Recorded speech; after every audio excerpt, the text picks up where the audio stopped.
Hello guys, welcome to Bako Smart Tech.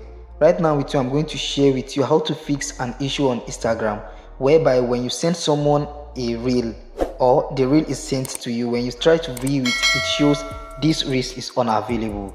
So right now I'm going to share with you how to fix this issue. Just go down and open your browser. When you open your browser, search for instagram.com, then log in your Instagram account. After logging in, then tap on the message icon over here. When you tap on it, it's going to pop up here. Then locate the message, then tap on that reel. When you tap on it, it's going to load. Wait for it to load.